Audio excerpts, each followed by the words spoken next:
Need for Speed Shift has been in development for about 18 months. The project actually started out of the passion for racing cars and driving cars. And when we decided to go a little bit more authentic with the Need for Speed brand, I quickly volunteered to build a game with my racing background and having, being a race driver and all.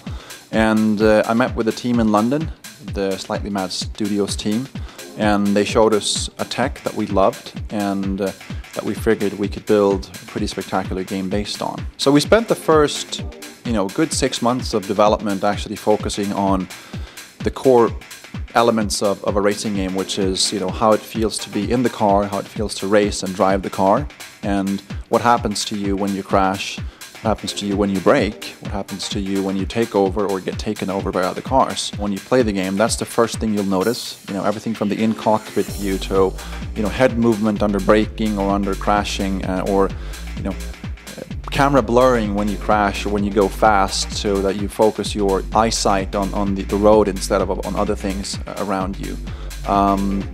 Sound, obviously.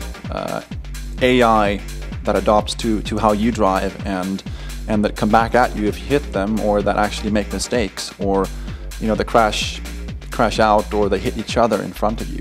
And we basically wanted to achieve a game where the AI never appear to do the same things twice. Everything in the cockpit kind of works. All the dials work, the speedometer, the odometer, the fuel pressure, fuel meter, everything is working. You can look around in the cockpit and you'll see, cars on your right, cars on your left. You'll see, small things like the leather looks like leather and the carbon fiber looks like carbon fiber, so it's highly detailed, as you've seen in screenshots. We've applied a lot of G-forces to the body and the camera. So when you brake, your head goes forward. If you crash, your head gets swung around. The great thing about the tech that the Slightly Mad guys have is that if you build a Porsche as an example, where the engine sits in the back, it has a very typical way of behaving. So what the guys do, they plug in a bunch of data, and then that basically tells you the engine is here, here's the distance between the wheels, the weight is this, and the brake bias should be this, and so on. And then that's kind of the first step in the raw data. Once you have that in, you then start playing with the numbers and start, basically tuning it. And very quickly, from raw data, you can assess whether this is going to be fun or not to drive. So the underlying tech helps us to iterate on cars instead of trying to get them somewhat right. We get them somewhat right immediately, and then we can work on fine-tuning them to perfection, basically. It's not open world. It's track-based to a large extent. You'll see famous tracks around the world. You'll see some fictional tracks, as you've seen today, the London track that we have, which is based in a real location, but there's no F1 track in London, unfortunately, but we made one for you. So in this particular race mode, at least, that's what we have.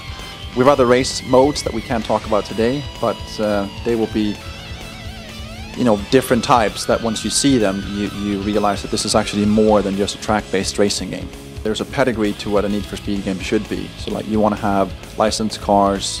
There should be, obviously, tuning is in the game, basically all of them, and customization to your cars, changing body kits, changing liveries, tuning your car, putting a different engine on it, and those kinds of things. And when you see it, you'll realize that it looks better than anything in the industry today.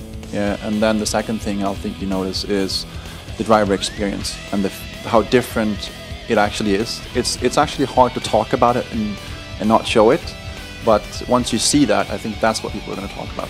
Need for Speed Shift is coming to Xbox 360, PS3, PC, and PSP in the fall of 2009.